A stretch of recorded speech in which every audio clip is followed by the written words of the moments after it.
Arctic horror. These terrifying tales will take you to the very brink of madness, in the cold, dark, and foreboding wastes of Earth's polar regions.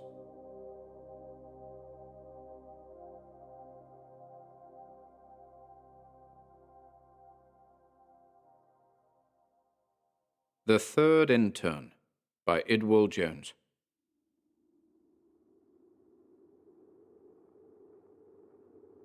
Dr. Alexis Garshin poured himself a glass of wine, sank deep into his leathern armchair, and watched the hearth flames through the haze of an excellent cigar.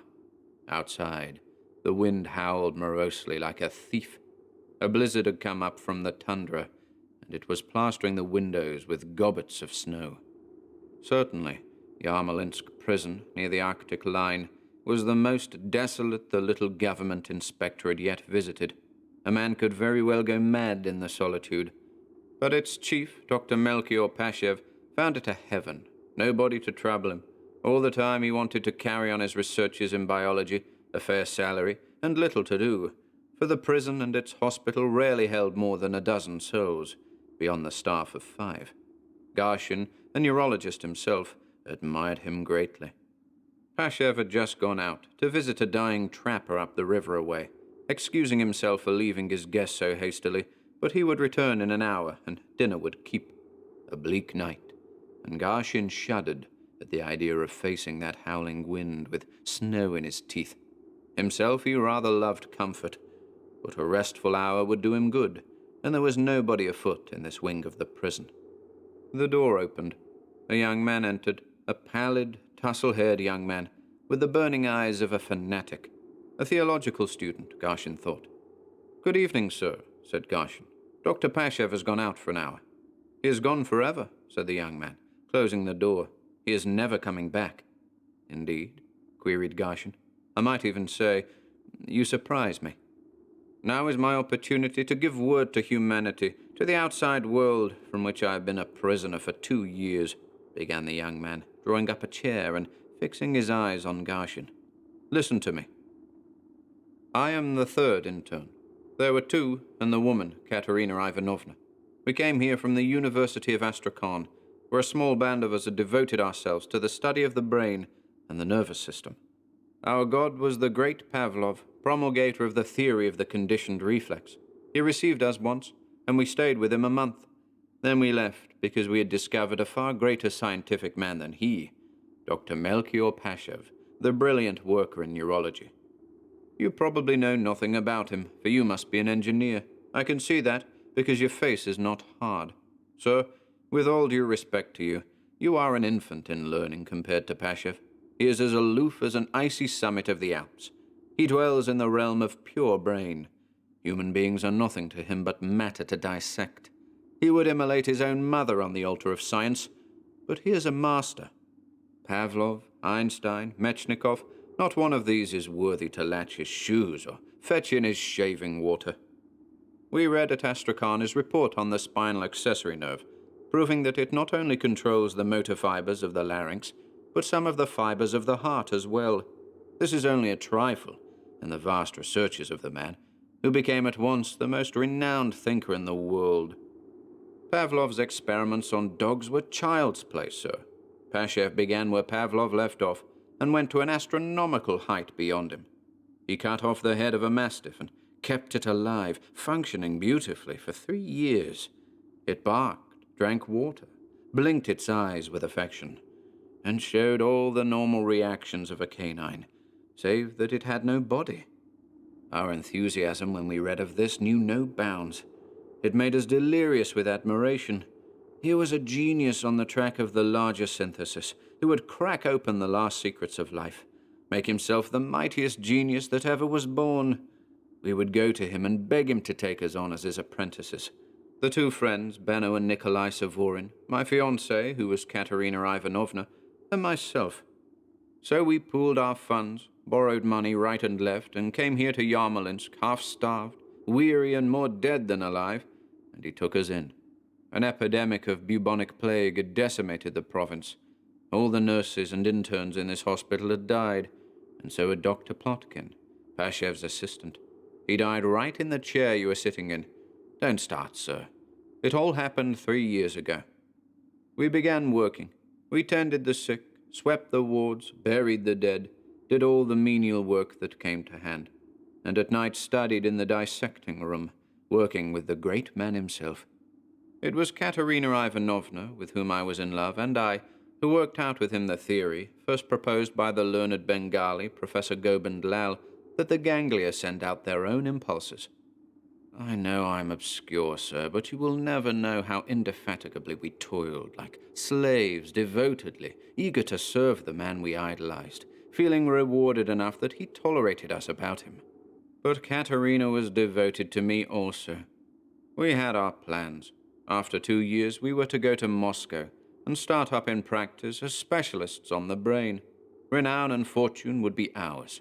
I would be professor at Moscow University, Katerina my assistant, and we would care for nothing but each other, our science and music. Katerina was a fine pianist and kept her skill fresh, practicing an hour a day before she went to her routine in the ward, which was as early as 5 in the morning. We mastered that dog's head. Pashev had now gone beyond that and was having success in keeping alive the head of a chimpanzee. His device was most ingenious. The head was mounted on a glass base. The facial, auditory, oculomotor nerves, all the nerves of the head were given stimuli and nourishment by a fine series of magnetic networks, terminating in a cell box. The circulatory system was kept going by a delicate motor and pump, and to crown all, there was Pashev's masterpiece, a chain of ganglia made of rubber and platinum, which took the place of the spinal cord. That chimpanzee's head roared, opened its mouth, blinked at the light, winced at a mirror flash or the prick of a pin. It was as alive as mine. Nikolai and Benno, bereft of all interest in life save this tremendous achievement, worshipped Pashev more than ever. They bowed to him, shrinking in awe. It went far beyond idolatry. One day they came to him and pleaded. You cannot find out by the head of an anthropoid ape what the conscious brain is doing. If it were a man's head, it could talk back to you. Think of the service such a head would do for pure science. Well, said Pashev, we offer ourselves to you for experimentation. They meant it. Even Pashev was moved, touched almost to tears of joy at the offer. He tried to dissuade them, spoke to them for nearly 5 minutes, but they were insistent. They had no relatives, no ties of any kind, no love for anything but science. So Pashev agreed. The decapitation was done in the operating room. The heads were immediately removed to glass bases, the severed edges cauterized, and the wires and arterial tubes and ganglia fibers already prepared were attached. Where was I? Sir, I fell ill of a brain fever and was confined for 3 weeks. The horror of it was too much for me. That was my way of escape, swooning to the floor when I learned Pashev had agreed to do this favor for Nikolai and Benno, my friends. I recovered, but it was weeks and weeks before I was myself, and I had fears that I should go mad. Insanity has long been a matter of interest to me, sir. But, as I said, my health and mental poise returned, with reason unshaken. What hurt me was the horror, the contempt with which Katerina now viewed me. She regarded me as a renegade to science, a coward, a pitiful wretch, unfit to love. It was another blow to me, but you never know the depth of a woman's forgiveness, and in time she loved me again. So we had rather a happy life, sometimes radiantly happy, especially when of a winter evening, the nights are long here at Yarmolinsk, sir, she would play on the piano for us a little Schubert, or a folk song of our Astrakhan land. Pashev had a vulnerable spot in his armor. He was susceptible to the charms of music, and he would listen to Katerina play or sing, listen to her by the hour, elbows on his knee, his eyes fixed on her lovely face. I believe, sir, that all scientific men should cultivate one of the arts, else their imagination becomes atrophied. Darwin, to the end of his days, never ceased to regret that he had lost all taste for poetry. I have always admired Einstein for his devotion to the violin, and Professor Gobind Lal for his delight in painting little watercolors. I sometimes imagine the two were in love. Merely a fancy of mine, but it shadowed my spirits often, though it went as swiftly as it came. Pashev, my idol, was beyond such weakness, and Katerina was loyal to me. It was my task to minister to the two heads, to see that the pumps and the cells were functioning as they should. You, as an engineer, sir, will appreciate the importance of my task. It was Pashev who made all the notes, who conversed with Nikolai and Benno, holding to their barely moving lips a microphone attached to a device strapped to his ears. They spoke of how they felt, what their reactions were to heat and cold, to the prick of a pin, the flash of a mirror. They spoke only of matters of laboratory interest. For them, the rest of the world did not exist. Were they happy, you ask? I presume so. They were like souls that had attained nirvana, beyond good and evil, beyond all feeling save response to sensory stimuli by eye, ear, and the nerves of the skin. They never did have much imagination, Pashev said once, coldly, as if disappointed. A woman now? What help one could get out of a woman? Katerina spoke at once. With the light of a fanatical devotion for an ideal in her eyes, she spoke to Pashev, offering herself. Nay, insisting that he decapitate her and add one more chapter to his great work on the sensory reactions of the head sans corpus. I froze with horror, then went mad again. I can still see the pity on the face of the doctor, the joy and pride of the master whose pupil has come up to his highest expectations. For weeks I was ill, lost to the world, and when I returned, feeble to my work, Katerina was gone. Her body was gone, but her head was on the heavy glass shelf alongside that of Nikolai. You look horror-stricken, sir, and I can well understand how you feel. Light your cigar. See, your hand is shaking. Perhaps you now get an inkling of the hell I have lived through, and the bitter disillusion of my life when I found that my idol was a fiend, a demon out of the bottomless pit. Every night I say goodbye to the heads of the only human beings I ever loved. Why did my heart turn against Pashev? I must tell you. But don't stare at me so, you frighten me. I was in the laboratory alone one night, going through with a candle, when I heard a voice. It was Katerina's. Coward, she was saying. Coward. Here we all are but you. What a fool you were, and blind. I loved only Dr. Pashev. He seduced me the very night I came. I fled past them with a candle, gibbering, my head turned so I shouldn't see the pity in the eyes of Nikolai and Benno, who knew the truth all along. And upstairs I wondered what they were saying to each other in the darkness. I heard them laugh, a laugh of contempt. My dear friend, here I am. In the doorway stood Dr. Pashev, tall, benevolent and smiling, his fur coat whitened with snow. I am happy to tell you the trapper will pull through after all.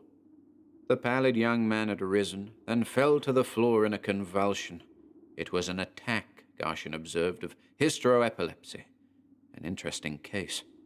Pashev stooped at once and carried the victim out of the room. When he returned, the government inspector said to him, firmly, Dr. Pashev, you must allow me to go into your laboratory for a minute. Certainly. There is the door, to the left. Garshin entered and moved to the heavy glass mantelpiece. It held nothing but 3 skulls, which he lifted curiously. He could find no tubes, nor wires, nor any attachment. They were old, dust-covered, marked with ink, as if they had been kept there for years and years. He left the laboratory, thoughtful. The tale was naught but a figment of the imagination. I suppose, said Pashev, lighting a cigarette, that poor fellow has been telling you some weird story about heads and some woman he loved, eh? Yes, he had me on edge for an hour. I don't think I was ever so frightened in my life. Reminded me I had nerves after all. He tells the story well, said Pashev sadly, because he has told it often, to everyone who comes here. It is rather pitiful. He came here 3 years ago with 2 youths, friends of his, and a young woman that he loved, to assist me during that distressful outbreak of the plague. The 3 died inside of a week. The shock to him was permanent, but he is harmless, and quite a help to me in the laboratory. A servant entered with a large tray. "Ah, here comes our belated dinner," said Pashev. "Let us sit down. There's nothing like a sledge ride to give a fillip to one's appetite. Pigeons and claret. We do ourselves well here. Your health, my dear friend."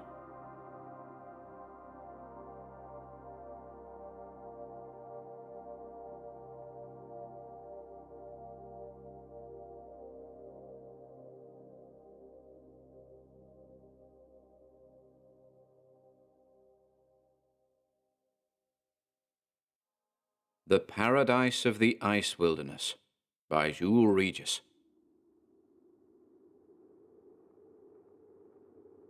We were half a dozen good friends, enjoying a glass of beer at the village inn, and we had just asked the sea captain for a story.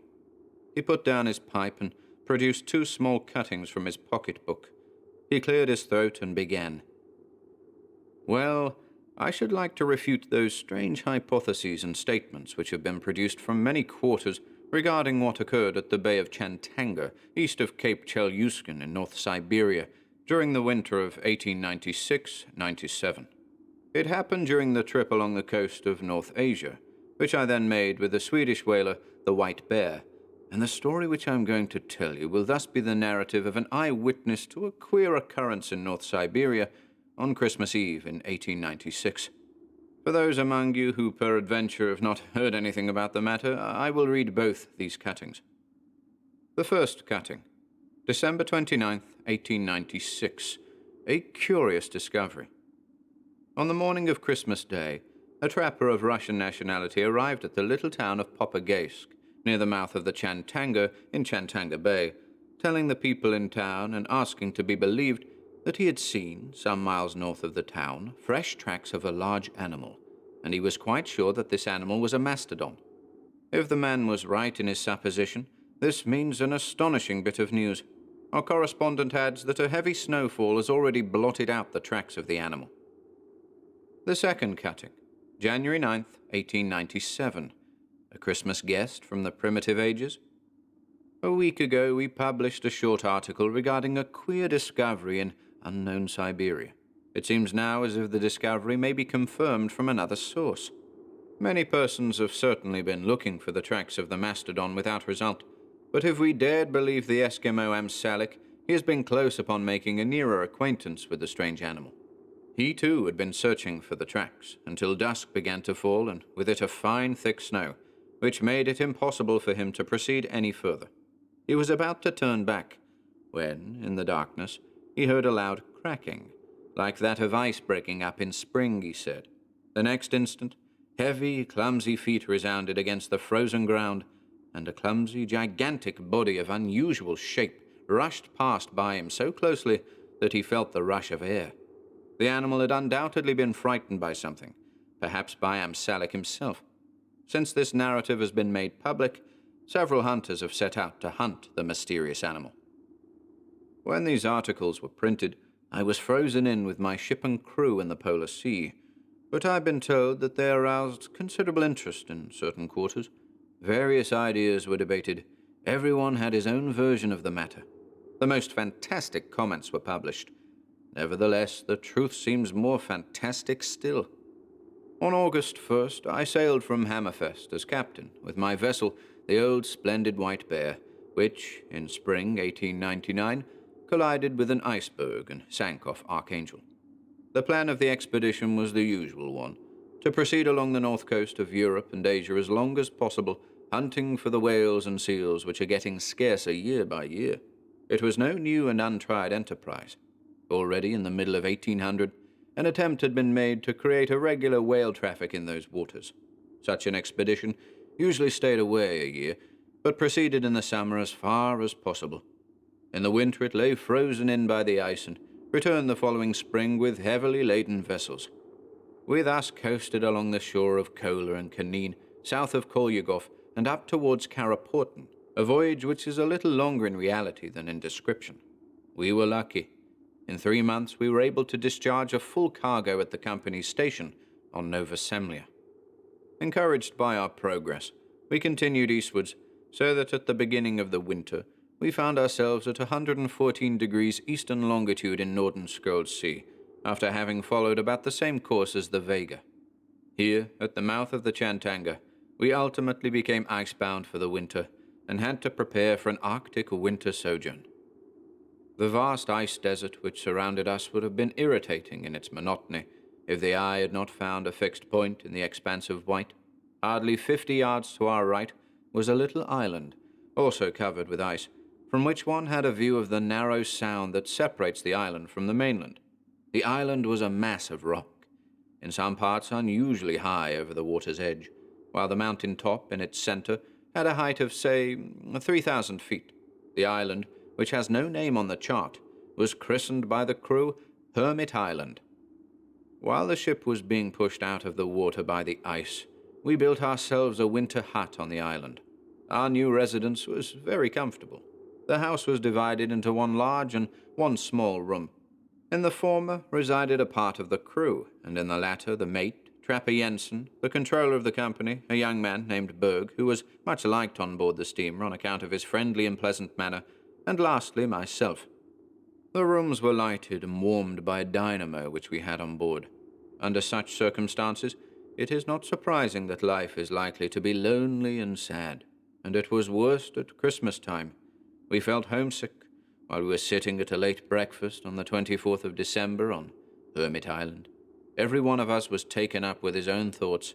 Even the controller, Berg, showed a gloomy face, and we expected no pleasant Christmas. But if we wanted a stimulating interruption, we got it. We had not quite finished our meal when the ship's cook threw open the door and rushed in, followed by a sailor. I asked in astonishment what was the matter, but the man was so bewildered that he could not reply, and the sailor explained instead. "Well, Captain, we have made a discovery," he said. Their whole appearance was one of such helpless astonishment that I followed the two men without a word.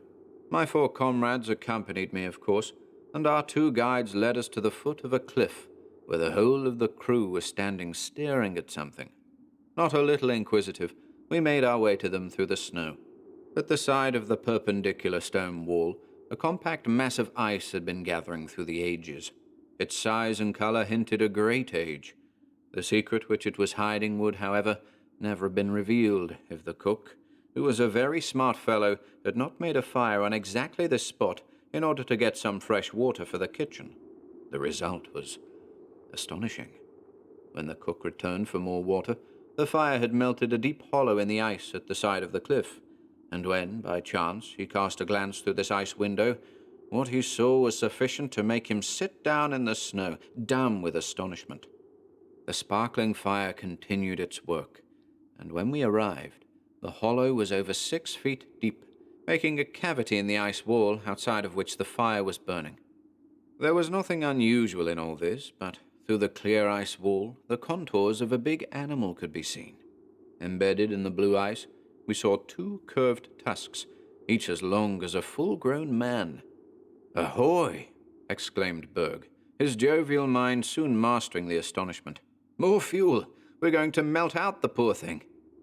Wood was fetched, and the fire crackled and blazed.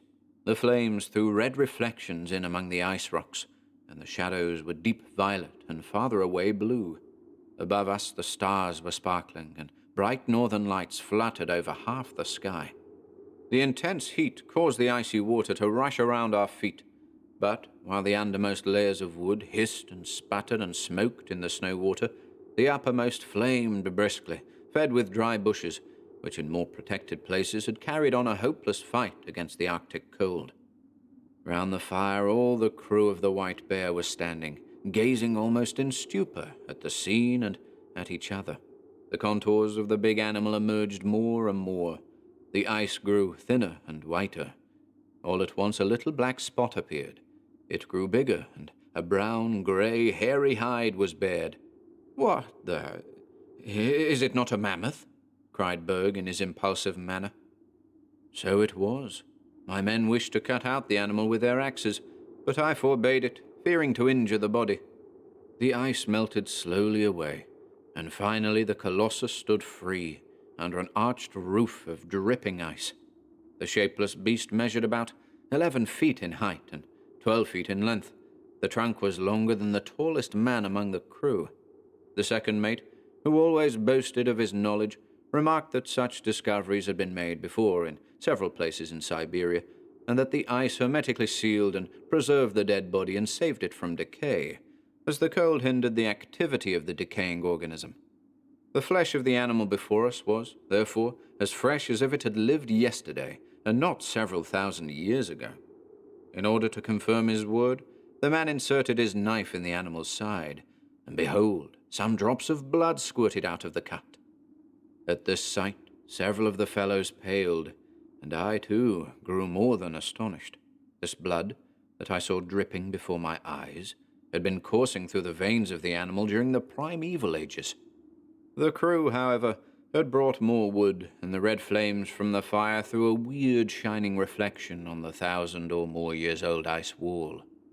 This scene in the darkness of the frozen expanses of the polar sea at Christmas time was so like a saga that we hardly should have been astonished if the big animal body had awakened to life and stepped out among us.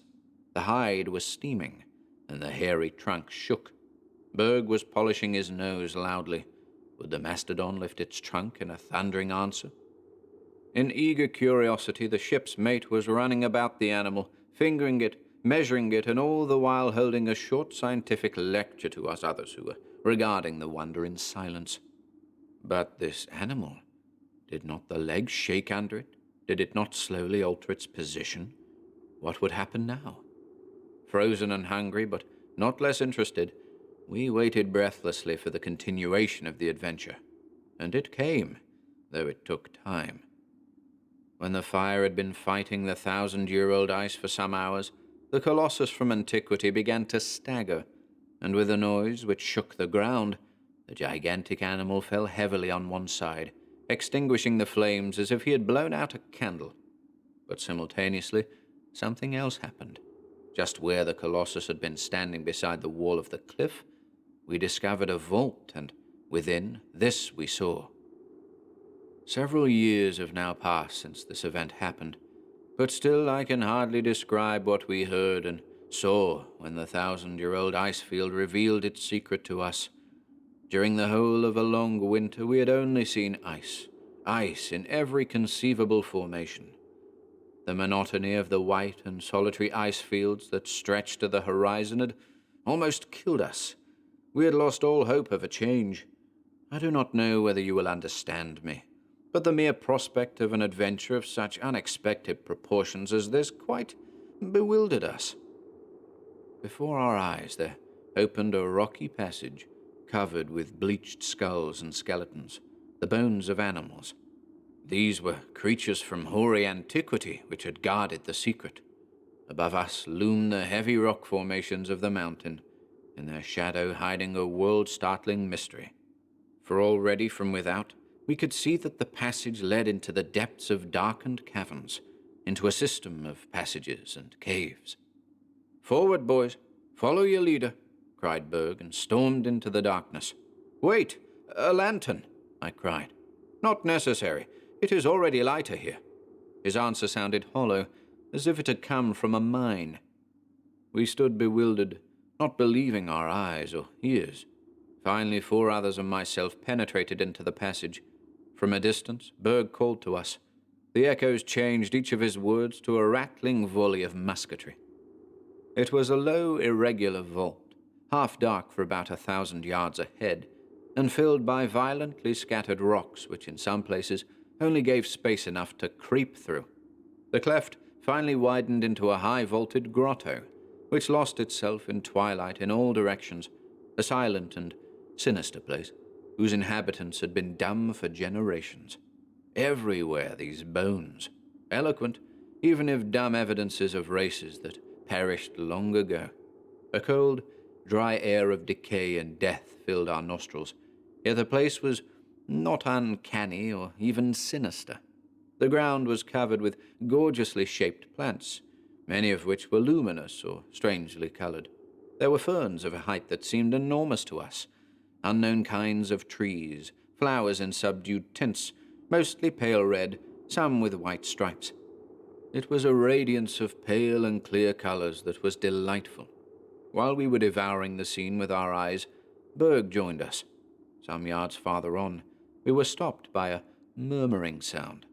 A watercourse slowly sought its way between the stones, and on its margins we found big, bleached, human bones. I took one of the grinning skulls in my hand.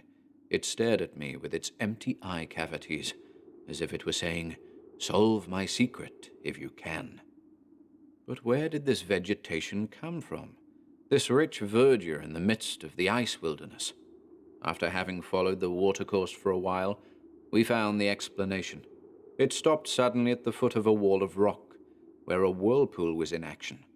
I dipped my hand in the water. It was warm. A subterranean spring, then. And further away, very, very high up, a faint light was visible. There must be an opening. The mate declared that we were standing on a volcanic crater bottom in what had been a fire-vomiting mountain, extinct long ago. It was a paradise we had discovered, a paradise of twilight and solitude, it is true, but a pleasure garden compared with the cold expanses which outside stretched in all directions. We balanced ourselves on the stones and crossed over the watercourse and walked up the opposite shore, which sloped up from the water. Arrived at the top, we found before us a large expanse, whose borders were lost in the darkness on all sides. Here and there, phosphoric fungus growth spread a pale light over the bedrock. I sniffed the air. "Queer," I remarked. "It seems to me as if it smelt of stables, yes," Berg interrupted me with a snort. "And hundreds of them," added the mate emphatically. Berg set up a hallooing. The echo replied with a hollow roar that startled us. "What a mighty echo," remarked Berg, a trifle pale. After it had died away, a sinister silence fell over the cavern. We did not move. "Down there, where the earth is softer," the mate muttered in a perplexed voice. "What?" I exclaimed. He pointed along the shore. "Do you not see the earth is full of footprints?" "By Jove!" exclaimed Berg. "Footprints of the mammoth, or of a still bigger animal," the mate continued. "Some are old and dried up. Some were made later. Some were made today." He spoke the last sentence in such bewilderment that we all drew nearer. All at once it seemed darker and uncannier about us than ever before. Said Berg, with a voice which he tried to make steady. "For my part, I'm turning back." "Yes, let us go back," I repeated. At the same instant, the echo was heard before us again, though we had only spoken in whisperings. Out of the darkness came a roar, strong as the trump of doom, and uttered at short intervals. It was heard again and again, followed by a sound as if a sledgehammer were regularly being thrown against the earth. My hair seemed to rise on my head, and I lifted my arms, for I thought that the mountain was going to fall over me. Something panted and stamped among the rocks. Something roared and rumbled. Without a sound, the mate held up his hand and pointed. I followed his glance. "Great heaven," I whispered. There, between some gigantic ferns, stood a comrade to the prehistoric animal we had just melted out of the ice, but living and, it seemed, of quite a different kind. The legs were those of an elephant, the body large and the throat thick and covered with long, straggling red bristles. The head was enormous and finished almost abruptly with a large, broad mouth. The tail, which was furiously whipping the leaves of the giant ferns, was long, resembling that of a lizard. The giant lizard, or whatever I am to call the thing, set up a hissing sound and approached us. There was no mistake about it. Its eyes were staring at us. It looked at us with a greediness which unrolled a perspective of horrible views for our inner sight. For a moment we stared at each other, the animal from antiquity and the men from the Swedish whaler, the white bear. Then the mate set off at top speed over stock and stone towards the entrance of the passage, followed closely by the rest of us. One of us cried out, but I do not think it was I. We were running for life, and after us came a roll like thunder, when 4 heavy feet stamped against the bottom of the crater, and the panting animal voice rose and fell. I sent up a silent prayer to the great someone, that we might be permitted to get outside ere those feet. The mate was running like a madman before me. To my left, Berg, behind us the others, and lastly, the animal. In this order we entered the passage. As it was very narrow and hardly would permit an animal of such dimensions to pass through it, we felt pretty safe here. But we didn't think of that. We imagined that the beast was close on our heels, and on we ran. We used up the last remnant of air in our lungs to reach the entrance. But the cold had already begun to close it, and we had hard work to break it open again. Without, a snowstorm raged, and it was a white death that confronted us. When we had worked halfway out to the ship, a man with a lighted but snowed-over lantern met us. The north wind had raised its mighty voice, and the ice was already jamming the white bear. For 2 weeks we worked day and night to save the ship. When we finally succeeded, we had drifted so far out that we dared not risk another attempt to reach the Hermit Island. The ice wilderness up there still hides a sealed-up paradise. But by all top lanterns and yard arms, I'm in no hurry to penetrate into that hidden region a second time.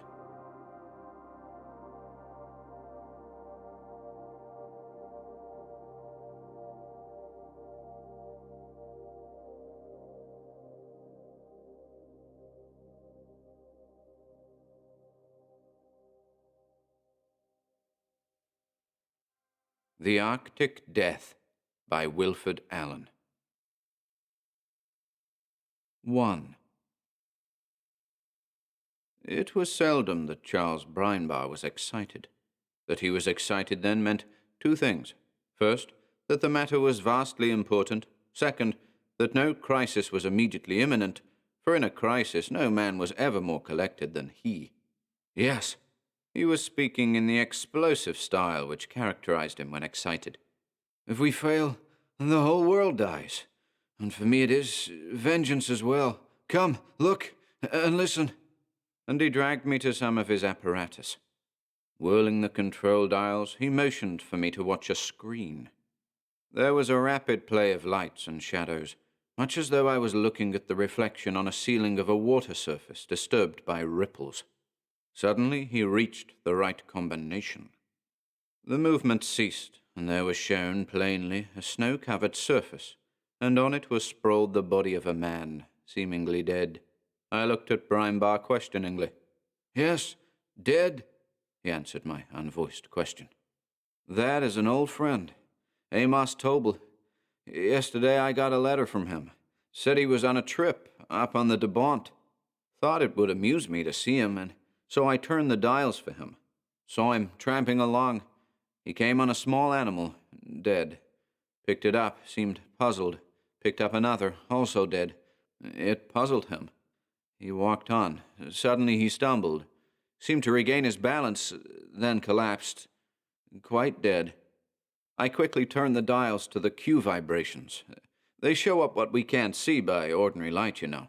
I knew I would see his spirit, but I did not expect to see it struggling with something, trying to get back into his prone body while the thing tried to hold him off.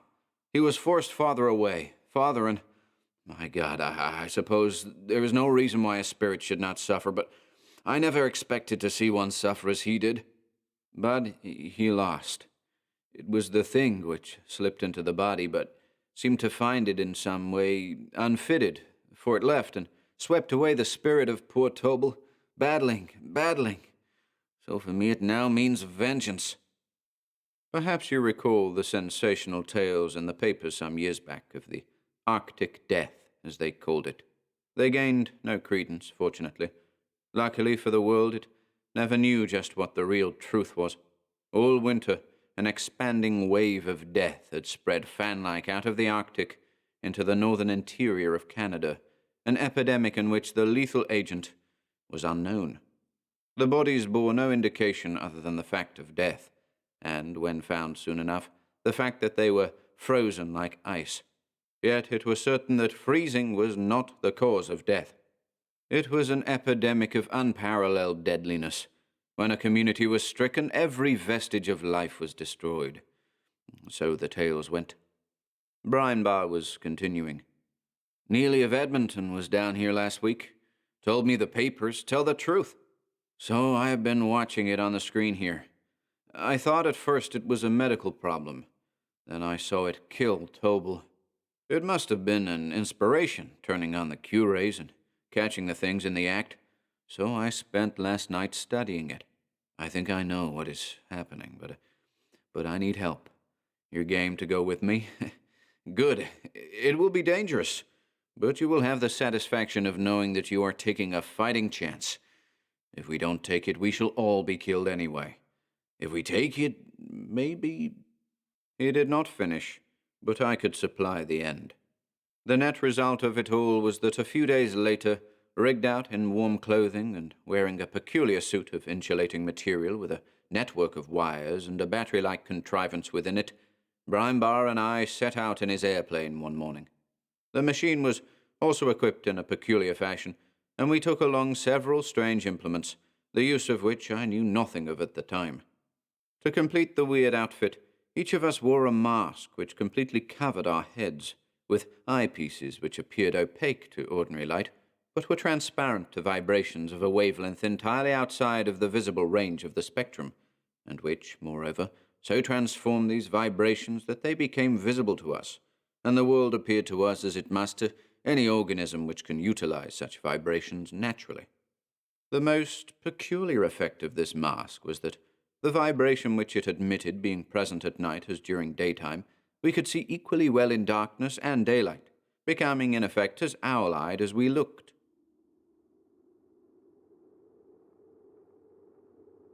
We traveled northward for 2 hours before Brimebar brought the plane down on the edge of a treeless expanse, and near a little settlement which we found to be a trading post. As we had sped northward in the eerie lighting afforded by our masks, a sense of unreality had grown upon me, which increased rather than diminished when we came to earth and walked the few hundred yards to the little trading station. There we had our first real news of the death. It had not yet reached that point, but that very morning a little Indian village, some 20 miles to the northwest, had been found with its few inhabitants lifeless, their bodies frozen stiff. What had been told in the papers was seemingly true. At least the story which we heard there was just as it had been told in the press dispatches. All morning Brimebar sat in the shelter of a little tent which we pitched, with a map spread out before him. About us were grouped the curious Indians and the few white people, not more than 20 in all. For some curious reason, the Indians did not seem to be especially fearful. Perhaps the facts had been kept from them. Or perhaps some streak in their makeup caused them to regard fatalistically any threatening danger which they could not see before their eyes. With the whites it was different.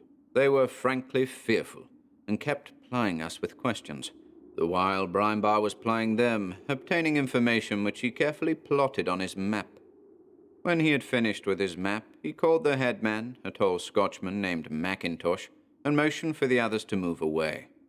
"Mackintosh," he began, "I guess you have it figured out that we have been sent up here by the government to study this plague. We're going right on, and I believe we shall be able to check it before long. But it will take some time, perhaps weeks. In the meantime, we can give you no protection. And I'm going to warn you now. If you value your lives, don't sleep here tonight." He finished in a tone which carried conviction, to me at least. "Gad, mister, what is your name? Mr. Brimebar. You don't think it will be here tonight?" The tall Scotchman who spoke like an Englishman was palpably terrorized, although I took it that it would ordinarily take quite a bit to frighten him. "I'm sure of it," Brimebar asserted. "But what is the thing, and how can it kill us tonight when we are perfectly well now?" The Scotchman's questions were evidently framed more to bolster up his courage than to obtain information. "Don't be a fool, man. Get ready to leave at once. You may be too late now." Brimebar was looking into the north as he spoke. "See?" he gesticulated, and we looked up along the trail to where a solitary figure had been approaching. It had begun to move erratically, and suddenly we saw it stagger and fall. "For God's sake, man, get your people and run! Don't wait for anything, run!" Brimebar fairly pushed the Scotchman from him, and he did not have to repeat the command, but before he had finished, the latter was already on his way toward the buildings, calling loudly to his people. Frightened the man may have been, but he was no coward, and was turning away from the opportunity of getting an immediate start to see that the others were warned. Brinebar turned quickly to me, meantime reaching inside of his clothes to press the catch on his protector. "Quick!" he said imperatively. "Reach in!" He did not wait to finish, but himself reached and, quickly locating the button on my suit, pressed it with a sigh of relief. "Now we're safe. For God's sake, never let anything touch that battery now." He turned and looked toward the people who were streaming from the post in terror-stricken flight toward the south. "Poor devils. I'm afraid it's too late for them. Nothing we can do for them now but hope." So it wasn't true what the reports said, that the death came only at night. I wondered. It didn't seem... Before he could finish, the rearmost straggler, an Indian woman with a baby, staggered a few paces and fell motionless. At her cry, the others turned, then, shrieking, broke into wilder flight, but in vain. One after another fell, as though a machine gun burst was sweeping them. The last to go was the Scotchman, gigantic among the shorter Indians. He displayed the most tremendous vitality, fighting as though in the grip of invisible assailants. Finally he, too, pitched forward, dead. During it all we had been powerless to aid. Although I had no idea nor plan, I had started forward, but Brinebar restrained me. "Stay here. They have to die." He was speaking in the jerky fashion peculiar to him when he was stirred. "Hundreds more. We only make right moves. Stop it, before it kills thousands. But not now." I felt his muscles quivering as he gripped my arm, and knew that only his judgment was holding him back from following the same impulse to help the doomed fugitives. "But," I objected, "if we can protect ourselves, can't we do anything to help them?" "God, not a thing. No more than Canute could hold back the sea. Beyond hope, unless we reach their center, paralyze that, there is no hope for the world. The center, we must. If not..." And he stopped, as though afraid to think farther. Then, suddenly, I seemed to see in the weird light of the mask an advancing wave of transparent formlessness, moving along in the manner of a cloud of gas on a battlefield, but not with the wind, against it. And it did not seem to have the consistency of a vapor, but of something more solid, like a gelatinous mass which rolled along and engulfed the fleeing figures. It was impalpable, for it had passed over us without my having detected its presence in any way. Yet, as it reached and touched each doomed fugitive, it struck him instantaneously with the finger of death, all but the Scotchman, who had seemed to sense its existence as an entity, and tore desperately at it for a moment before he, too, pitched forward. And through it all I felt absolutely nothing, except the sensation of awful chill, which was at first pressed back into the submerged part of my consciousness by the awfulness of the happenings. But after the last victim had fallen stark, it returned to dominate completely my impressions. I asked Brinebar if he too felt the chill, but his only reply was a harsh, "naturally," a sardonic gleam in his eyes as he said it. And then I noticed that our plane was covered with glistening ice crystals, as though it had been chilled below the dew point of the air so that frost was forming upon it. Hurrying over to the post buildings, I found that there, too, the frost was forming over everything, and even water in containers which had been liquid in the warmer air of the interior of the houses was solidifying as I watched it. A horrid thought came to my mind, and I rushed to the bodies, hoping that I was mistaken. My horrified fear was justified. Every body, although but a few short minutes before it had been warm with life, was frozen stiff, so cold that the fingers on touching it were burned as by the touch of liquid air, and the flesh had taken on a horrible yellowish, half-transparent appearance. Brinebar had followed me around, observing my actions with that terrible half-amused gleam in his eyes, as though he already knew what I would find. but he ventured no statement beyond a short answer when I asked him, in horror, "For God's sake, what is it?" "You might call it what the papers do. The Arctic death," was all he said. He suddenly became all impatience again and hurried me on. I wanted to stay long enough at least to get the bodies under a covering of earth. There is something in human nature which rebels against leaving the dead of one's kind for the beasts to mouth. But Brimebar would not hear of it. 2. We climbed again into the plain and advanced into the treeless plain by short stages, with frequent side flights. At the halts between the short flights, Brimebar would take readings with a metallic thermometer, which was a part of his equipment, entering the results on his map. I noticed the figures which he put down, and in spite of the feeling of intense cold, I was surprised at the degree of cold which they indicated. In a region where 40 degrees below zero is a mark reached only once or twice a winter, if that often, the temperatures which he was recording fell within the first few hours lower than 200 Fahrenheit degrees below zero. It seemed incredible that we could live in such a temperature, and I realized that it was only due to the protection of the insulating suit which I wore that the cold did not freeze me in an instant. Out of curiosity, I took the thermometer and placed it within a few inches of my body, as I had noticed that Brimebar laid it down, then walked away several feet to remove the influence of his body, to remain away 2 or 3 minutes before he returned quickly, and read it as though afraid he could not reach it quickly enough to get the correct reading. I was not altogether surprised to find that the temperature which surrounded my body, at least within a few inches' distance, was much warmer, although quite cold enough, being 35 below at a time when the temperature at a distance of several feet was 205, 180 degrees lower.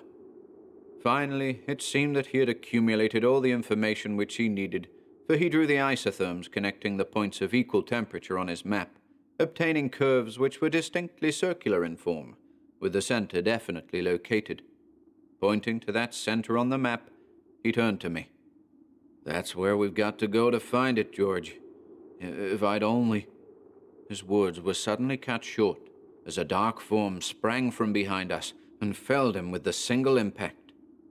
I turned to face the thing, and the horror which swept over me on seeing that form robbed me of what power I might have had to resist the sinisterly powerful bulk of the Scotchman, whom we had left stiff in death only a few hours before. As it touched me, I was galvanized into activity by the burning cold of the frozen hands, but I was powerless in the resistless grasp.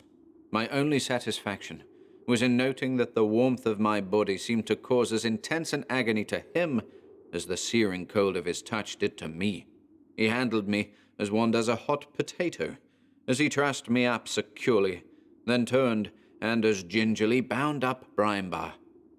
All this time he had uttered no sound, nor did he do so even when, about to leave, he turned and leered into my face with a hellish chuckle. But the acme of it all came when, as he took his departure toward the south again, I saw that he was accompanied, as by a bodyguard, by ranks of round balls of that gelatinous substance, each about 3.5 feet in diameter, perfectly round and featureless, yet moving, rolling along in perfect order, animate things, possessed of an intelligence. As the import of what my eyes saw began to seep into my brain, the world began to swim around, and I felt myself sinking forward into an ocean of swirling darkness and nothingness. It was hours later when I returned to consciousness, for while it had been in the early afternoon when I had last noted the time, it was considerably after sunset, although still light to me through my mask. Brimebar was kneeling beside me, chafing my wrists. Before we went on from that place, I learned more, for after the narrow escape we had just had, I wanted to know something more definite of what we might expect, and I'm afraid I said so with more feeling than I usually put into my voice when talking to Brimebar. "Now look here," I complained. "It seems to me if we're going to be jumped by dead men and such things, I ought to know more about it than I do." "You're right, George," my friend answered. "I was just thinking that myself. we had a narrow squeak that time. If it had only had the intelligence to destroy our insulation, well, it didn't. It could have touched us in its natural form, but in the body of the tall Scotchman, it had an instrument with which it could easily have eliminated us from the affair. He fell silent, and I was afraid he was going to retreat into his own thoughts again. Just as I was on the point of speaking, he began again. Well, it shows they are not infallible. They slipped that time, and now that we're on our guard, I think we have a chance. A fighting chance. This time the pause was so long that I did break into it. But what is this thing, this intelligence you're talking about? I insisted. I won't say what it is, only what it might be, although it is all we have to go on, and I'm working on the assumption that the hypothesis is correct, he resumed. Just suppose there is another form of matter, one we cannot know through any sense nor measure, but one which occupies the same space we do. Suppose that beings exist composed of such matter. Suppose that they are able to disassociate their intelligences from their individual selves, and that those then discarnate intelligences assemble and combine into one great central intelligence, which functions for the entire race of beings, directing them. If you suppose that, you can suppose that if such beings, directed in that manner, are responsible for this eruption of death, the only hope we have is in reaching that central intelligence and somehow influencing it. But, I interrupted again, you don't mean to say those were the bowls we saw? It can't be. Why not? You saw them, and you saw people killed by them. You saw that they and everything they did was inexplicable by the laws of nature as we know them. How else would you explain them? Yes, but the intelligence you speak of, how do you know it exists and in that form, and what can we hope to do to it? I was sinking into the slough of despondency, as the logic of Brinebar's statements was shown to me as I reasoned back. It was inescapably true, it seemed, and as inescapably hopeless. How could we cope with such things, especially if, as he was calmly telling me, they operated under the direction of a pooled intelligence? I could not even hope to hope. Brinebar did not seem so hopeless, for he said, although with considerable gravity, "Some day I can tell you how I know it, sometime when we have more time. Right now, I'm afraid you will see it all yourself before long. I know we have only one hope, one chance. Not much, but we can take it fighting." But my morale was gone, and if I followed and did Brinebar's bidding during the time which followed, it was not because I still harbored the slightest spark of hope, but rather that, believing that we and all other living things were doomed, I was filled with a sullen rage against the things, and a smoldering desire to close with them and die fighting, hurting them as I knew I could hurt, after seeing the thing which had been the Scotchman cringe at the touch of my body. Memory holds only for the high spots of the ensuing time.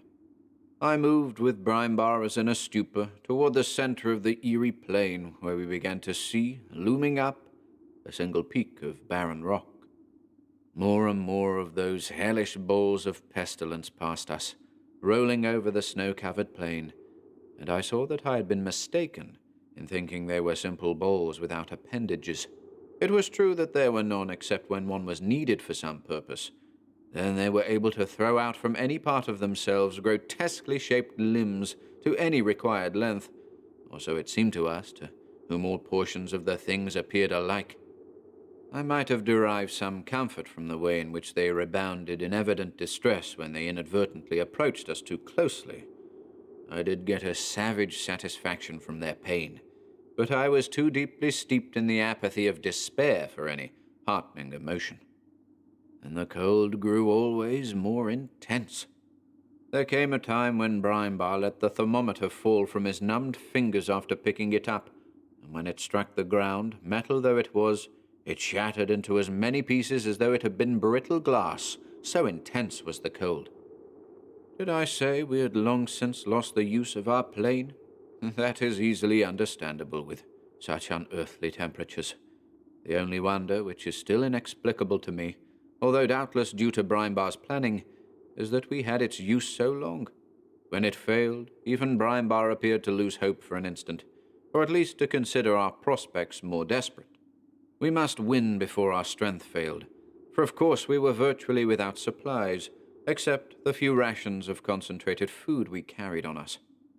The one desperate hope to which we clung was to reach the intelligence which was directing the things before our strength gave out. As I look back now, it seems presumptuous, two men matching strength against the concentrated power of the intelligence of a world. But it was not. It was desperation. The forward struggle became endlessly long and hopeless without end. The death and the cold of the plain and its dreariness entered into the very soul until there was nothing but the consciousness of the endless plain, with its wheeling balls from the outer spaces of hell itself, and back in the darkness of our minds the dull compulsion, vague and intangible, but potent, that we must plod on forever if need be, and reach that bleak monadnock ahead. And under the unreasoning compulsion of that impulse we plunged dumbly on, ever drawing nearer to the goal, yet our progress was so terribly slow. And the balls came thicker. We were constantly jostled by them, and, while they recoiled as though injured by the touch, we also suffered a sharp sting of cold at each impact. So there was room for gratitude even in our numbing minds when the news of our coming and of the desirability of keeping out of our way seemed to spread ahead of us, and we were given a clear passageway. At last we neared the black-grey rock, and a final crushing despair overwhelmed me as I saw that the balls were issuing from the rock itself, not from any opening into which we could penetrate. If what we sought was inside that huge pile of unbroken rock, how could we ever reach it? I gave up the last shred of hope, a shred which unknown I must have been clinging to, for I found that I did have it to lose, although an hour before I would have said I had none left. So it was nothing but the automatic functioning of my mind which made my lips form the words, "We're gone now. Do you see those things pass through the solid rock? How can we cope with that?" But while for the last hour or so Brinebar had seemed almost as dispirited as I, his action under what to me was the most disheartening sight of all was surprising, even to me who was almost beyond the reach of surprise or any emotion save despair. He took from his back the nozzle of something that looked like the flamethrowers used by the Teutons in the World War, with a vindictiveness which was unusual in him, although I could easily understand how it had developed. He turned it against the rock, and to my astonishment the solid mass seemed to fade away. The consternation which his action caused among the animate balls was easily perceptible. They dashed madly around, losing all semblance to spheres as their appendages appeared, and threshed about in all directions. Finally, order seemed to be restored by the appearance of authority, although I could make out none who appeared to take the lead, but the effects of authority were manifest. The balls formed as though to protect a certain part of the mountain, and with a grunt of satisfaction Brinebar turned in that direction. I followed him, for the stimulus of action had restored me somewhat. Relentlessly we ploughed through their ranks, and strangely, the ray which issued from Brinebar's projector, with power to annihilate the solid rock itself, had no effect on those hellish balls. But if it did not, we ourselves did. While we suffered from the searing touch as they came into contact with us, our touch seemed 1,000 times as terrible to them. For although their spirits seemed willing enough to die in opposing us, the agony of our touch was so excruciating that it was unendurable, and as fast as they came into contact with us, they would bound away, twisted into all the contortions of extreme agony. So, in effect, our progress was unopposed as we first forced our way through their ranks, then bit into the solid rock behind them with the ray. 3. After what seemed an infinity of slow progress into the depths of the old mountain, advancing into the tunnel which we were cutting into the living rock, we suddenly broke through into a blinding radiance. A blinding light in which we blinked, unable to perceive the source of the radiance. Finally, adjusting our eyes to the unaccustomed glare, we advanced and came upon it suddenly. It was not what I had been prepared for. In fact, I was unprepared for anything. Certainly unprepared for a thing which had no form, for it had no dimensions of any kind, at least none measurable by our standards. It was a blinding point of light, suspended in a great chamber, or at least situated in the air in its center, with no visible means of support. One minute point of light, light which, while having no single color one could name, yet seemed to give the impression of all vivid colors. One tiny point of energy so great that it flooded a vast chamber of many million cubic feet with a radiance positively blinding, even at its confines exceeding the radiance of the noonday sun. After the first glance, which again blinded me for the moment, I did not care to look at it directly again, for it was quickly evident that the point of light was the thing we sought. It spoke no language. How could a point of light without body or vocal organs speak? Yet we easily received the message it sent, and, conversely, its answers, registered in our minds, showed that it understood our thoughts, though it had no ears to hear with. And as the realization of the fact came to me, I again thought to myself, how can we contend with an intelligence which reads our very thoughts? For it said, or at least the thought was communicated to us, "What do you expect to be able to do here?" And the thought echoed in my brain, "Nothing." The voiceless message went on. "Now that you have seen me, how do you expect to destroy me, whom you cannot touch nor injure with your machine, which is only contrived to annihilate matter such as you know it? It cannot touch us." No. The voice of Brinebar startled me as he spoke aloud, though the thing had no ears. "But I have another weapon which can harm you." "You mean, could harm me if you could come close enough?" The intelligence seemed to reprove him. "You cannot get close enough to get in range." I saw by the sudden dejection which had come over my friend that what it said was so. The weapon, whatever it was, had a range far too limited to reach the height of that dazzling point of light. We were limited by the necessity for something material to stand upon, while it was not. The next words from the thing, if I can call such thoughts words, were sickening with their revelation, even though what I had already seen must have prepared me for them. The thought came, "You want to know what we mean to do. We here in our situation in the universe find our state unsatisfactory. We see you in your world, so wonderful, and you living in it like brainless brutes. So we are trying, by the only means we have, to leave our world and enter yours. You must not think we are murderers. We are simply a higher form of life supplying our needs. You do not call it murder when you kill a steer for food, for clothing." "Yes, I know what you're doing," Brinebar interrupted harshly. "But I will not grant the cases are parallel. We hold that you are not justified, either by your law or ours, that you are committing murder without the justification even of necessity, just to gratify a foolish wish, which if allowed to become a fact will bring the destruction not only of us, but of your race as well." Again, the answering thought came, irritably this time. "You forget that it is the law of the Maker himself, he whom you call God, who directs all things, that there shall either be progress or death. This is progress." And back came the answer from the man, with no slightest hesitation. "While you're talking of the Maker's law, why do you not remember that he created our world separate, closed all the normal means of communication from one to the other? Do you not think it was with a purpose? You think you can break those laws and not suffer? What about the one of your race who entered the body of the Scotchman, Mackintosh? You know how he was changed to a devil incarnate. You cannot break the law separating our worlds and escape. If you persist, you can only bring destruction to all. Enough of this." The answering thought was sharp with anger. "We will not argue. We are acting, and you cannot prevent it. But in a short time you, too, will be dead. We cannot harm you now, but we can wait while you cannot. And I can wait very easily when the prize is your body, Brinebar." The meaning of that last sentence nauseated me, but it must have brought a different thought to Brinebar, for the thing, reading his mind, warned sharply, "Don't think you can influence me in that manner." And then began a debate even stranger than what had gone before, for I heard only one side of it, but there was no difficulty in supplying the missing side.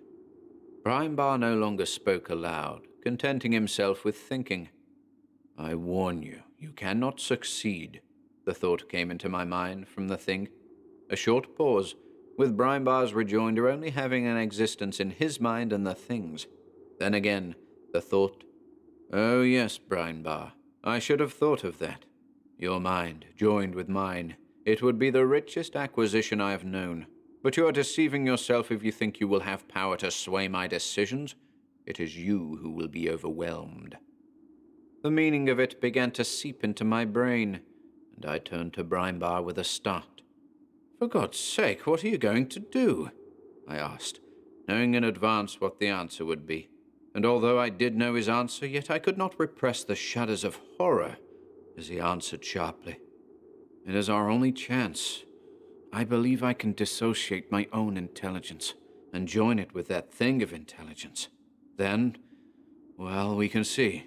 We're lost if we don't, maybe lost if we do. But, I objected, how are you going to do that? I think I can. It will help me all it can, for it will always welcome such acquisitions. It said so plainly. He was silent a moment, then broke out suddenly.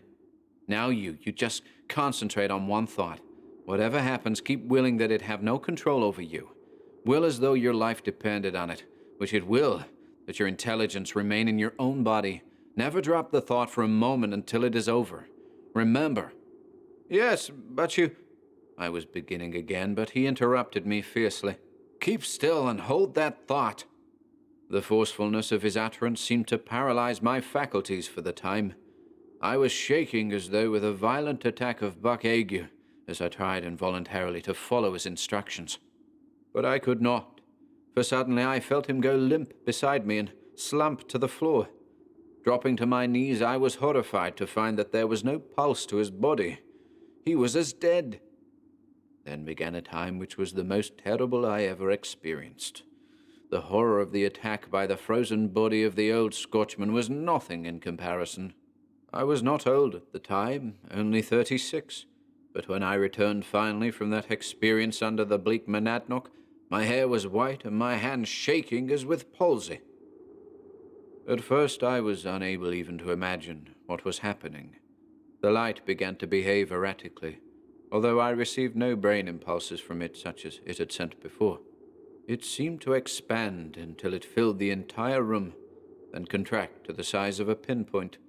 Rhythmically it swelled and shrank, pulsating, and while I could not see clearly in the radiance, I did obtain the impression that the balls themselves recognized the strangeness of what was taking place. For they had arranged themselves in concentric circles, rank on rank, centered about that spark of ultimate glory, and if they had possessed limbs which could have been designated arms, I would have thought their attitude was that of prayer. How long the horrible glory of that happening lasted, I do not know. I was completely lost in it, forgetful of the admonition which Brinebar had given me. But the recall came with a shock, for suddenly it seemed there was something pulling at my senses, as though something were being drawn from my brain. With a burst of horror, I remembered Brinebar's last words, and began to oppose my will to that which seemed to be bent on drawing the very life from my body. And then it spoke again, while great drops of perspiration ran from my forehead into my eyes, cold, though the chamber was with a cold like that of space. You have lost. The thought came clearly. I have Brinebar here, and he has been submerged. It would be better for you to come, for it would be for you eternal life as an intelligence. You must come. And still I fought against the idea, the thing itself, my being revolting against the coming desecration of life. And a sudden gleam of hope came as I seemed to hear dimly in my consciousness a smaller thought, encouraging. Hold out for a time. And somehow I did hold out a while. But there is a limit to the strain that human nerves can bear, and imperceptibly I slipped over the margin. The remainder of the awful experience does not lie within the memory of observed fact. It has the seeming of a dream, A dream, however, of such convincing reality that I am firmly convinced that it happened in all of its impossible details. For I seemed to be looking down upon our bodies, mine and Brinebar's, which lay huddled in a heap against the wall, while in my consciousness was a veritable riot of conflicting thoughts. The sickening realization seemed to come to me that I had failed, and that my intelligence had been sucked out of my body into the being of that parasitic thing of souls. As the nausea of that knowledge began to wear off, I became conscious of some of the thoughts which were surging through the ether, and I was surprised to find that all was not harmony within that pool of intellect, for there were two factions, and as I began to get my bearings, I recognized that the outstanding intellects among the pool still retained some of their individuality, and that, instead of all being drawn from that strange plane of life and matter, there were many that represented intelligences which had once had human form. Then it became evident that the dominant faction which had argued so cavalierly with Brinebar had made another slip when it thought it could absorb and submerge his mind within itself, for it soon developed that the other faction needed only the leadership which Brinebar now supplied to spur it into triumphant action. The following time, hours maybe, or minutes, is indescribable. I can only chronicle its results. At last, after a space of time the length of which I have not the slightest idea of, harmony was again restored, and sanity with it. Realization had been forced even on the most radical element of the reservoir of intelligence that, to pursue the mad course it had embraced, would so disrupt the working of both worlds that all beings in both would inevitably be extinguished. But in the struggle, I must confess, I played the part of an onlooker. And then quiet was restored, and Brinebar was again speaking to me in that mysterious, wordless way. Only one of us could return to life as we had known it, and he wanted me to be the one. Frank terror in my awful surroundings combined with his arguments about my family, and I yielded. So Charles Brinebar, greatest scientist of all, greater than any will ever know, passed on. And, lest you regard him as a pathetic figure, a martyr, let me insist that such is emphatically not the case. For it is given to me, who knew him and his zest for adventure which drove him to penetrate the mysteries of nature farther than any man has ever done, to know that he did not die, that his intellect, he himself, now enjoys advantages which I should envy, were I half so curious as he. And in the long evenings, as I sit before the fire and talk with my Maida, who was his daughter, I see him plainly, endowed now with powers which were denied even to him while prisoned in such a body as mine. And I am quite sure that when I'm at work in my laboratory on the experiments which have made me world famous, it is Brinebar who stands beside me, directing. For no brain but his could so directly and surely solve the problems which I have solved, since that time when the Arctic death threatened our existence as a race.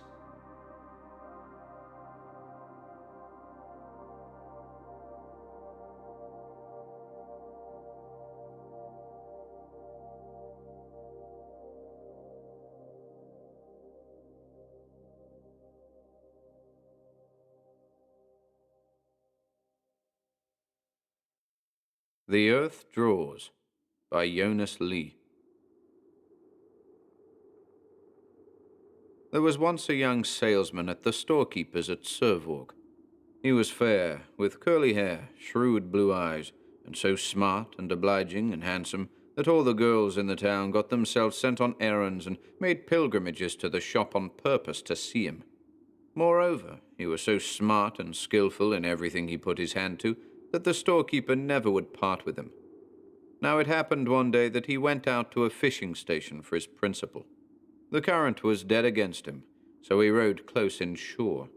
All at once, he saw a little ring in the rocky wall a little above high water mark.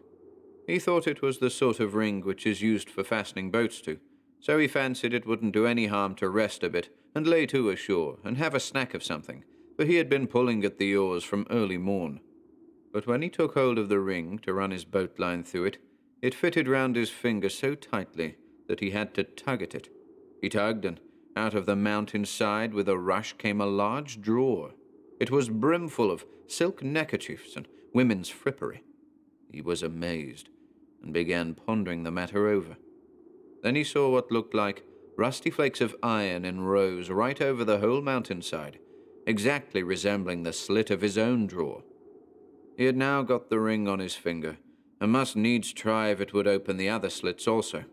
And out he drew drawer after drawer full of gold bracelets and silver bracelets, glass pearls, brooches and rings, bracelets and laced caps, yarn, nightcaps and woolen drawers, coffee, sugar, groats, tobacco pipes, buttons, hooks and eyes, knives, axes, and scythes. He drew out drawer after drawer. There was no end to the display they made. But all round about him he heard, as it were, the humming of a crowd and the tramp of sea boots. There was a hubbub, as if they were rolling hogsheads over a bridge and hoisting sails against the wind, and out from the sea sounded the stroke of oars and the bumping of boats putting ashore. Then he began to have an inkling that he had laid to his boat at a mooring ring belonging to the underground folk, and had lit right upon their landing place where they deposited their wares. He stood there, looking into a drawer of meerschaum pipes. They were finer than any he had thought it possible to find in the whole world. Then he felt, as it were, the blow of a heavy hand which tried to thrust him aside. But, at the same time, someone laughed so merrily close by. The same instant, he saw a young woman in the forepart of his boat. She was leaning with broad shoulders and hairy arms over a meal sack. Her eyes laughed and shot forth sparks as from a smithy in the dark, but her face was oddly pale. Then she vanished altogether, like a vision. He was glad when he got down into his boat again, and pushed off and rowed away. But when he got out into the Sound, and slackened speed a bit, he perceived that the ring still sat upon his finger. His first thought was to tear it off and fling it into the sea, but then it sat tighter than ever. It was so curiously wrought and fretted and engraved that he must needs examine it more curiously, and the longer he looked at it, the stranger the gold whereof it was wrought gleamed and glistened. Turn it as he would to examine its spirals, he could never make out where they began and where they ended. But as he sat there and looked at it, the black crackling and sparkling eyes of that pale face stood out more and more plainly before his eyes. He didn't exactly know whether he thought her ugly or handsome, the uncanny creature. The ring he now meant to keep, come what might. And home he rode, and said not a word to anybody of what had happened to him. But from that day forth, a strange restlessness came over him. When he was sweeping out the shop or measuring goods, he would suddenly stand there in a brown study, and fancy he was right away at the landing stage in the mountainside, and the black woman was laughing at him over the meal sack. Out yonder, he must needs venture once more, and put his ring to the test, though it cost him his life. And in the course of the summer, his boat lay over at the mountainside in the self-same place as before. When he had opened the drawer with his gold ring, he caught sight of the broad-shouldered woman. Her eyes sparkled, and had a wild look about them, and she peered curiously at him. And every time he came, he seemed to be more expected, and she was more and more gladsome. They became quite old acquaintances, and she was always waiting for him there. But at home he grew gloomy and silent.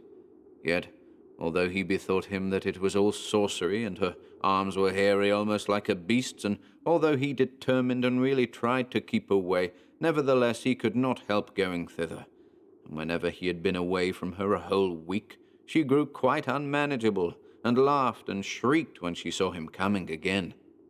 And he always heard the noise and the bustle of many people all about him, but never could he see anything.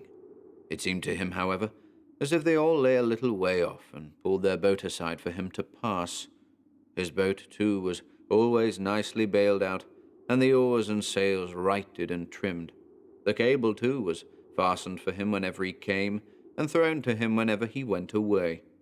Now and then she so managed it that he caught a glimpse into their warehouses and their bright halls in the mountainside, and at such times she seemed to be enticing him after her.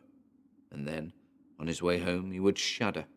What, thought he, if the mountain wall were to shut to behind me? And every time he was right glad that he had been so far on his guard and had come off scot-free. And now, towards autumn, he grew more at his ease. He really made up his mind to try to give up these journeys.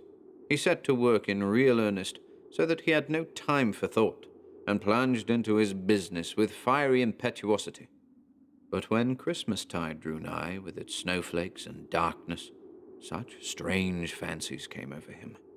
Whenever he went into the dark and draughty nooks and corners, he saw the strong, heavily built shape before him. She laughed and called to him, and shrieked and sent him messages by the blast.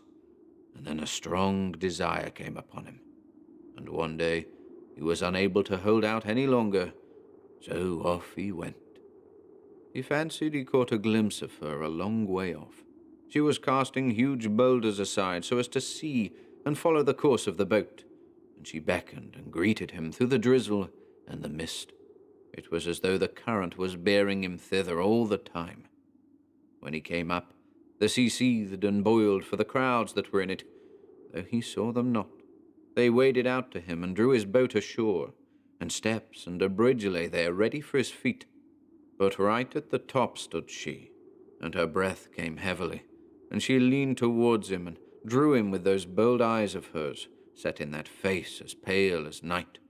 She went swiftly inland, looked behind her, and beckoned him after her.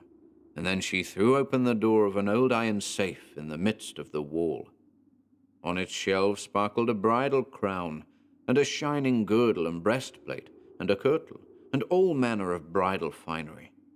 There she stood, and her breath came straining hot and heavy through her white teeth, and she smiled and ogled him archly. He felt her take hold of him, and it was as though a darkness fell around him. Then all at once, as if in a gleam of twilight, he saw the whole trading place, vast and wealthy and splendid, all round about him with its haven, warehouses, and trading ships. She stretched out her hands and pointed to it, as if she would say that he should be the lord and master of the whole of it. A cold shiver ran through him. He perceived that it led right into the mountain, and out he rushed.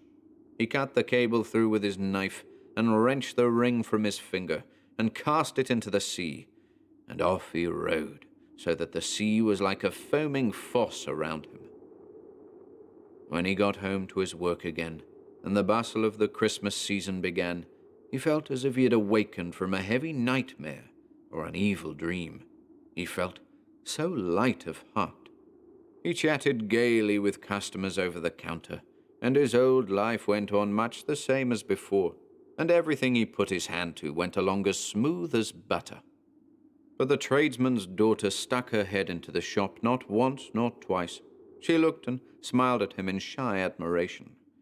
Never had he remarked before what taking ways were hers, or noticed how bonny and bright the lassie was, and how graceful and supple she looked as she stood in the doorway. And ever since the tradesman's daughter had looked so strangely at him, he had no thought for anyone but her. He was always thinking what a way she had of holding her head, and how slim she looked when she walked about, and what quick and lively blue eyes she had, just like merry twinkling stars. He would lay awake o' nights and reflect upon his grievous, abominable sin, and lowering himself to the level of an uncanny monster, and right glad was he that he had cast the ring away. But on Christmas Eve, when the shop was shut and the house folks and servants were making ready for the festival in kitchen and parlor, the shopkeeper took him aside into his counting-house. If he liked his daughter, said he, there was no impediment that he could see. Let him take heart and woo her, for it hadn't escaped him how she was moping about, all lovesick on his account. He himself, said the shopkeeper, was old and would like to retire from business. The good-looking shopman did not wait to be asked twice. He wooed straightway, and before the Christmas cheer was on the table, he got yes for an answer. Then years and years passed over them, and they thrived and prospered in house and home. They had pretty and clever children. He rejoiced in his wife. Nothing was good enough for her, and honor and ease were her portion, both at home and abroad. But in the 7th year, when it was drawing towards Yuletide, such a strange restlessness came over him. He wandered about all by himself, and could find peace nowhere. His wife fretted and sorrowed over it. She knew not what it could be, and it seemed to her that he oddly avoided her.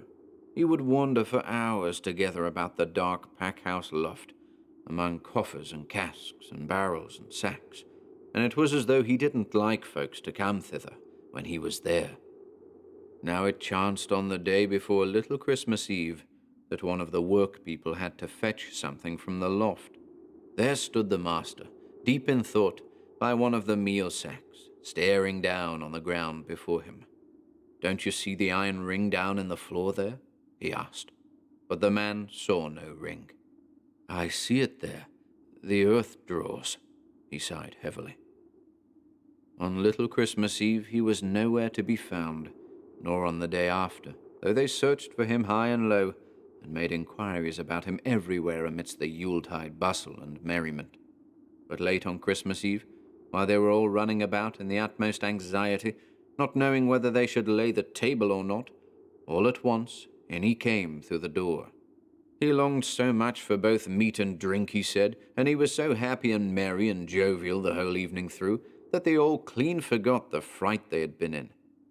For a whole year afterwards, he was chatty and sociable as before, and he made so much of his wife that it was quite absurd.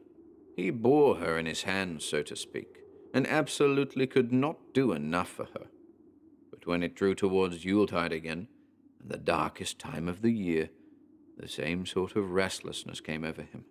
It was as though they only saw his shadow amongst them, and he went moping about the pack-house loft again, and lingering there. On Little Christmas Eve, the same thing happened as before. He disappeared. His wife and the people of the house went about in a terrible way, and were filled with astonishment and alarm. And on Christmas Eve, he suddenly stepped into the room again, and was merry and jovial as he generally was. But when the lights had burnt out and they all had gone to bed, his wife could hold her tongue no longer.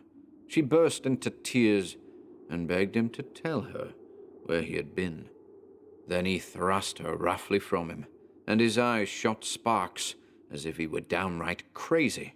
He implored her, for their mutual happiness' sake, never to ask him such a question again. Time went on, and the same thing happened every year. When the days grew dark, he moped about by himself, all gloomy and silent, and seemed bent upon hiding himself away from people. And on Little Christmas Eve he always disappeared, though nobody ever saw him go.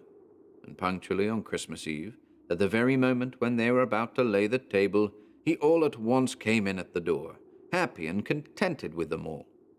But just before every autumn, towards the dark days, always earlier than the year before, this restlessness came over him, and he moped about with it, moodier and shyer of people than ever.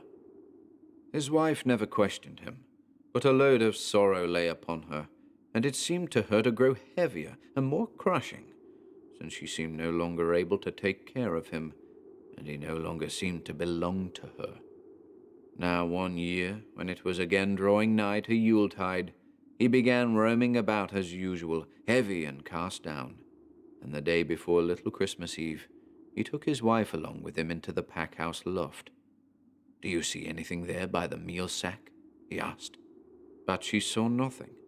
Then he gripped her by the hand and begged and implored her to remain and go with him there at night.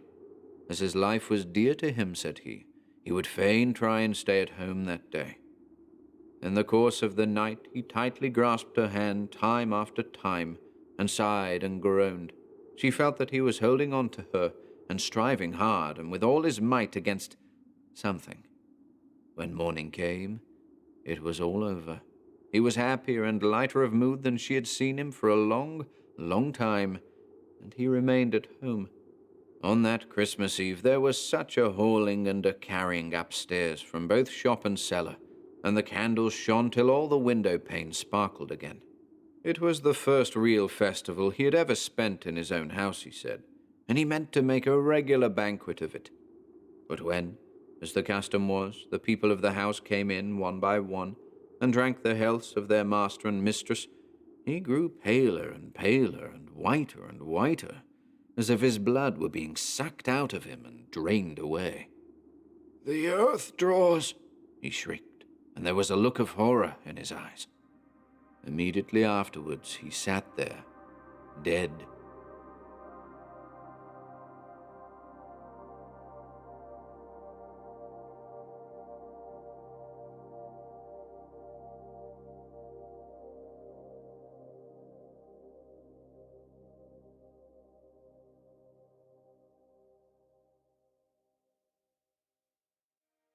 Sleigh Bells by Hassan Vokeen.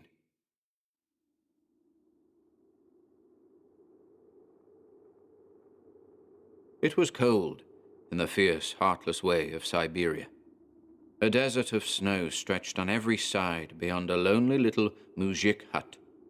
Within, covered by a sheepskin, lay Andrei Taranov. His son, kneeling at his side, listened anxiously to his heartbeats. For many days they had endured the cold with even no food, and now the father was about to cross the border. Painfully, he spoke. "Dmitri, goodbye." The son was unable to answer. He kissed his father and arose. Moving from the pile of straw, he slid aside a block of wood and exposed a small hole in the door. The moon shone down on a silver carpet, crossed and recrossed by the sinister shadows of wolves. He studied the glistening fur which covered their lithe bodies, beautiful despite the shudder they caused. They seldom congregated in such numbers around a solitary hut, save when a man was dead or dying.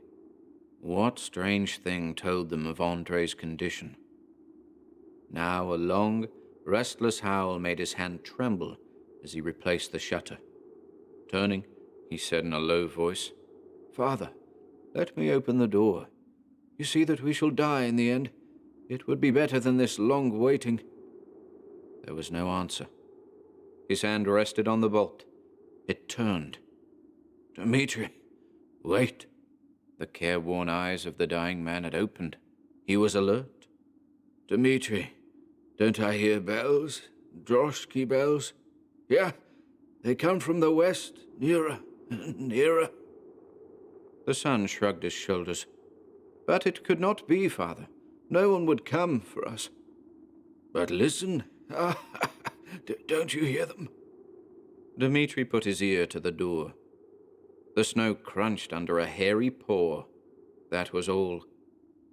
Still they waited. Dmitri dreamed, as he leaned against the wall, that the cold which crept slowly up his boots from the dirt floor was a pack of wolves, gnawing at him, and he drew his long tchekska more tightly about him. The sun arose, and each beam chased away another wolf. Soon, the whole world was glorious and golden, save for the two within the hut. The squalor of their existence was almost unbelievable. Although only exiles, their lot had been worse than that of some Sagalian prisoners. Forced to live in a miserable one-room hut or izba, not allowed even so much as an implement with which to eat their coarse food, their life was that of beasts. "Now we must wait another long day to die," said Dmitri. No, I cannot be mistaken," insisted the father, slowly and painfully.